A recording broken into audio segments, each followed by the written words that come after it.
بسم اللہ الرحمن الرحیم۔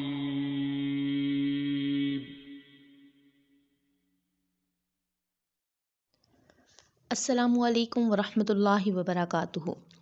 پیارے بہن بھائیوں، آج کی اس ویڈیو میں ہم حضرت موسیٰ علیہ السلام کی ایک عظیم فتح کی بات کریں گے کہ جس کو اگر انسانی عقل سے سوچا جائے تو ناممکن نظر آتا ہے، کیونکہ آپ کا مقابلہ کسی عام قوم سے نہیں بلکہ اوج بن عنق کی قوم جبارین سے ہوا، جس کا ذکر قرآن پاک میں بھی موجود ہے۔ پیارے بہن بھائیوں، اوج بن عنق کوئی عام انسانی خد و خال رکھنے والا شخص نہیں تھا، بلکہ یہ ایک انتہائی عجیب الخلقت انسان تھا جو کہ اپنی بلند قامتی کی وجہ سے سمندر کی تہ سے مچھلیاں پکڑتا اور سورج کی تپش سے بھون کر کھاتا تھا۔ تو پیارے بہن بھائیوں، حضرت موسیٰ علیہ السلام نے اوج بن عنق اور قوم جبارین کو کس طرح اللہ کے حکم سے زیر کیا، یہ سب کچھ جاننے کے لیے ویڈیو میں میرے ساتھ رہیں۔ یقیناً ایسا واقعہ آپ نے آج سے پہلے سنا نہیں ہوگا۔ ویڈیو شروع کرنے سے پہلے آپ سے گزارش ہے کہ آپ چینل پر نئے ہیں، ویڈیو کو لائک کر کے چینل کو سبسکرائب کر کے بیل کو آل پہ سیٹ کر دیجئے۔ اب اپنی ویڈیو شروع کرتے ہیں۔ پیارے بہن بھائیوں، تاریخ سے پتہ چلتا ہے، بعض راویوں نے روایت کیا ہے کہ اللہ تعالیٰ نے قوم موسیٰ علیہ السلام سے یہ وعدہ کیا تھا کہ زمین شام مقدس کی تم کو دوں گا، تم وہاں ظلم اور حد سے گزرنے والوں کو نکال دو۔ در حقیقت بنی اسرائیل کے اجداد کا مقام جو ہے وہ کنعان میں ہی تھا، پھر اس کے بعد مصر میں ہوا۔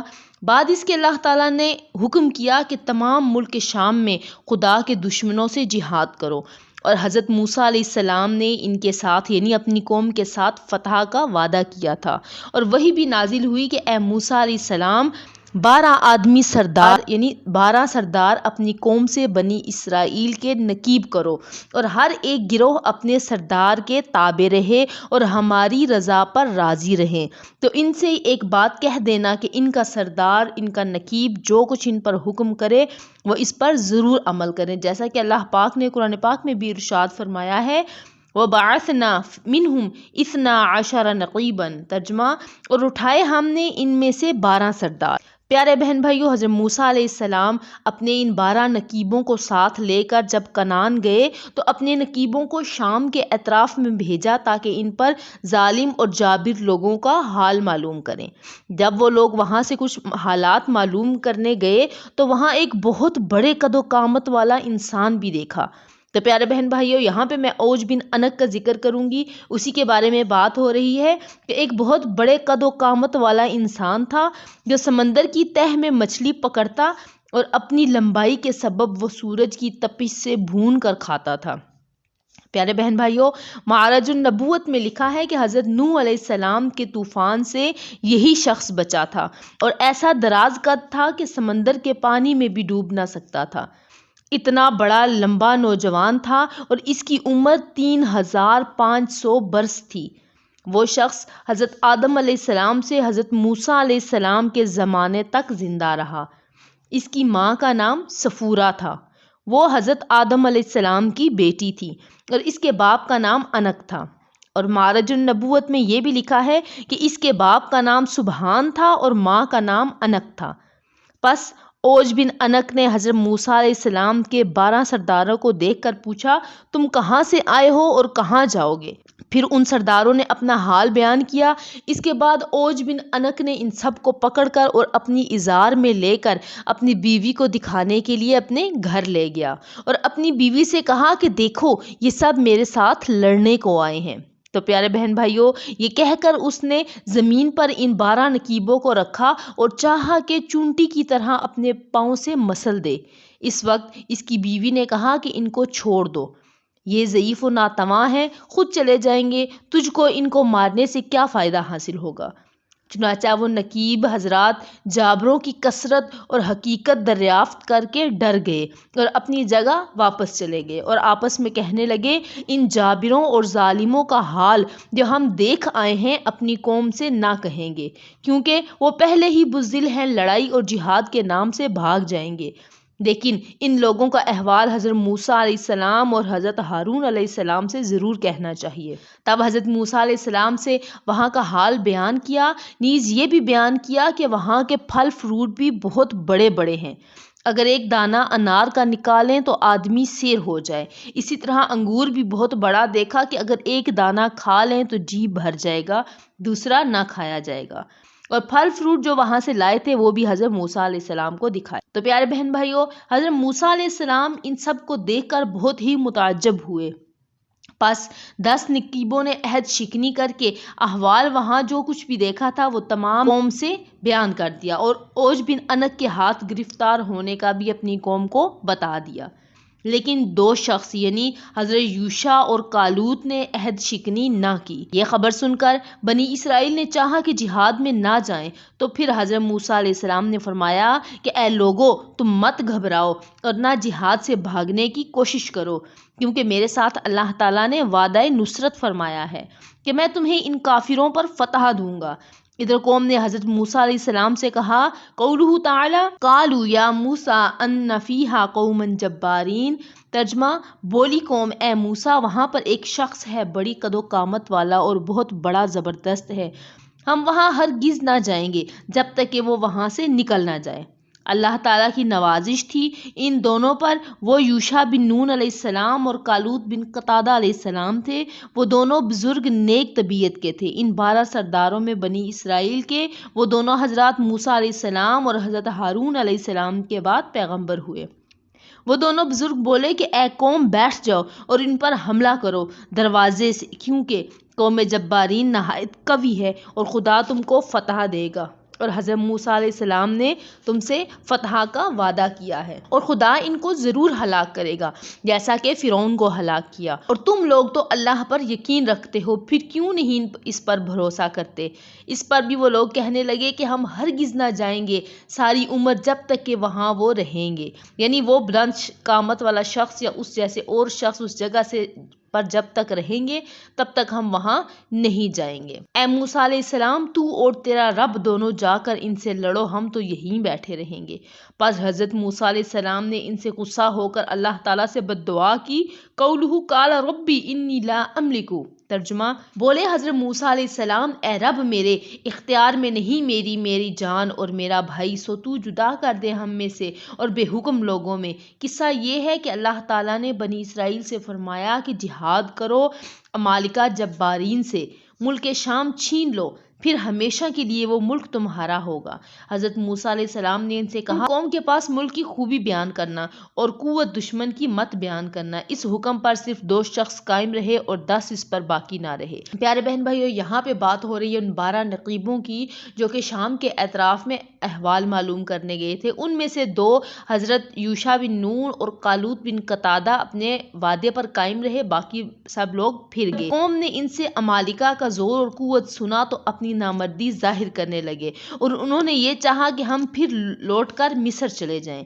اس گناہ کی وجہ سے، اس تقصیر کی وجہ سے 40 برس شام میں دیر لگی، یعنی جو 10 سرداروں نے جو وعدہ خلافی کی اس کی وجہ سے 40 سال تک شام میں وہ لوگ رہے، اور اس قدر مدت بنی اسرائیل جنگلوں میں پھرتے رہے، اور اس قرن یعنی اس بستی کے لوگ سب مر گئے، مگر وہ شخص جو حضرت موسیٰ علیہ السلام کے بعد خلیفہ ہوئے، یوشع اور کالوت، ان کے ہاتھ سے ملک شام فتح ہوا۔ ایسا مختصر یہ کہ موسیٰ علیہ السلام اور ہارون علیہ السلام اپنا عصا ہاتھ میں لے کر ملک شام کو برائے جہاد روانہ ہوئے، اور جب رات ہوئی بنی اسرائیل نے مصر جانے کا قصد کیا۔ تمام رات چلتے رہے اور صبح فجر کے وقت دیکھا کہ جس جگہ سے کوچ کیا تھا اسی جگہ پر واپس آ رہے ہیں۔ پھر دوسری شب کو بھی تمام رات چلتے رہے، جب فجر کے وقت دیکھا تو جہاں سے کوچ کیا تھا وہیں پر موجود ہیں۔ الغرض یہ کہ وہ حضرت موسیٰ علیہ السلام کی بد دعا سے اس قریہ میں، اس قرن میں وہ قید ہو چکے تھے بنی اسرائیل۔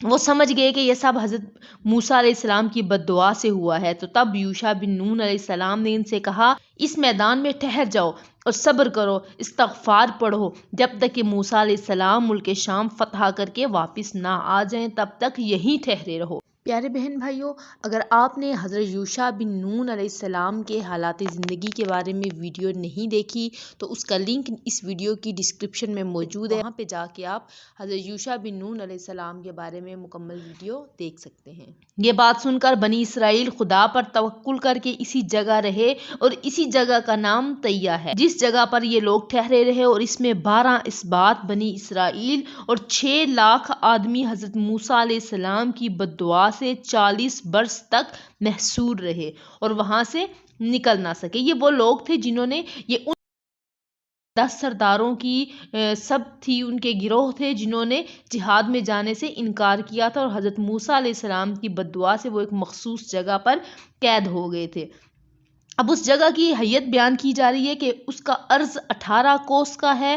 غرض حضرت موسیٰ علیہ السلام جب نزدیک شہر اوج کے گئے، لوگوں کی مہیب شکل دیکھ کر ڈر گئے، یعنی قوم جبارین کے قریب ان کا شہر کا نام اوج تھا۔ جب اس کے قریب گئے تو ان لوگوں کی مہیب شکلیں دیکھ کر ڈرے، لیکن اس وقت حضرت موسیٰ علیہ السلام نے حافظ حقیقی یعنی اللہ رب العزت کو یاد کر کے آگے بڑھے۔ جب اوج بن انک نے دیکھا تو چاہا کہ پکڑ کر چونٹی کی طرح پاؤں سے مسل دے، اور اس نے حضرت موسیٰ علیہ السلام سے کہا کہ تو ہے سردار بنی اسرائیل کا، اور تو نے فرعون کے ساتھ قبطیوں کو دریائے نیل میں ڈبا مارا ہے۔ یہ کہہ کر اس نے موسیٰ علیہ السلام پر حملہ کر دیا۔ تو پیارے بہن بھائیوں، جب اس نے حضرت موسیٰ علیہ السلام پر وار کیا، اس کے بعد حضرت موسیٰ علیہ السلام نے بھی جوابی حملہ کیا۔ چنانچہ حضرت موسیٰ علیہ السلام کا قد بھی تقریباً 10 گز لمبا تھا، اور 10 گز اوپر اچھل کر اس کے ٹخنوں پر عصا مارا۔ پیارے بہن بھائیوں، اوج بن انک کے بارے میں آپ کو بتایا کہ اس کا قد اتنا لمبا تھا کہ وہ سورج کی تپش سے مچھلی کو بھون کر کھا لیتا تھا، اور وہ دریا کے پانی میں بھی نہیں ڈوبتا تھا۔ ایک طرف اوج بن انک تھا اور دوسری طرف حضرت موسیٰ علیہ السلام تھے جن کا قد 10 گز لمبا تھا، لیکن انہوں نے 10 گز اوپر اچھل کر اس کے ٹخنے پہ عصا مارا۔ اپنا یہ بھی اللہ کی قدرت سے تھا، اللہ پاک کے حکم سے تھا کہ حضرت موسیٰ علیہ السلام کے ساتھ اللہ کی رضا شامل تھی۔ انہوں نے اپنا عصا جب اوج بن انک کے ٹخنے پر مارا تو وہ وہیں پر گرا اور مر گیا۔ 40 برس بنی اسرائیل طیہ میں محصور رہے۔ طیہ یعنی پیچھے جو آپ کو ایک جگہ بتائی گئی جہاں پہ بنی اسرائیل قید ہو گئے تھے، محصور ہو گئے تھے، اس جگہ کو طیہ کہا گیا۔ تو پیارے بہن بھائیو، 40 برس تک بنی اسرائیل طیہ میں قید رہے، اور ادھر لاش اوج بن انک کی میدان میں پڑی تھی، اس میدان میں جہاں پہ اسے موسیٰ علیہ السلام نے عصے سے مارا تھا، اور گوشت پوست اس کا گل گیا تھا، اور پشت کی ہڈی اس کی مثل پہاڑ کی اونچی ہو رہی تھی، یعنی اس کے جسم سے تمام گوشت اس کا گل سڑ گیا تھا، اور اس کی ہڈی نظر آ رہی تھی جو کہ اتنی بڑی تھی کہ مانند ایک پہاڑ کی تھی۔ تو پیارے بہن بھائیوں، اس طرح اللہ رب العزت نے قوم جبارین پر حضرت موسیٰ علیہ السلام کو غلبہ دیا، اور آپ نے اس طرح اس علاقے کو فتح کیا اور ملک شام کو بھی فتح کیا، اور اللہ پاک نے اپنا وعدہ جو کہ حضرت موسیٰ علیہ السلام سے کیا تھا، فتح کا وعدہ، وہ فتح حضرت موسیٰ علیہ السلام کو نصیب ہوئی۔ تو پیارے بہن بھائیوں، آج کے اس واقعہ سے ہم نے یہ سیکھا کہ بظاہر مشکل نظر آنے والا کام، ناممکن نظر آنے والا کام، اللہ کے حکم سے اگر اللہ کی رضا شامل ہو تو وہ ایک لمحے میں آسان ہو جاتا ہے۔ تو اس لیے پیارے بہن بھائیوں، جب کبھی زندگی میں کوئی مشکل پیش آئے، صرف اللہ پر بھروسہ رکھیں اور اللہ کے رضا پر راضی رہیں۔ انشاءاللہ بڑی سے بڑی مشکل، بڑا سے بڑا دشمن بھی زیر ہو جائے گا، اور بڑی سے بڑی مشکل بھی ٹل جائے گی انشاءاللہ عز و جل۔ اللہ تعالیٰ سے دعا ہے کہ الہ العالمین ہمیں ہر حال میں راضی برضا رہنے کی اور اپنے پیارے حبیب صلی اللہ علیہ وآلہ وسلم کے نقش قدم پر چلنے کی توفیق عطا فرما، آمین ثم آمین۔ امید ہے کہ آج کی ویڈیو بھی آپ کو پسند آئی ہوگی۔ اگر ویڈیو پسند آئی ہے تو ویڈیو کو لائک کر کے اپنے دوستوں کے ساتھ شیئر بھی ضرور کیجیے۔ ملتے ہیں ایک نئی ویڈیو کے ساتھ، تب تک دعاؤں میں یاد رکھیے گا۔ جزاک اللہ خیرہ۔ اللہ حافظ۔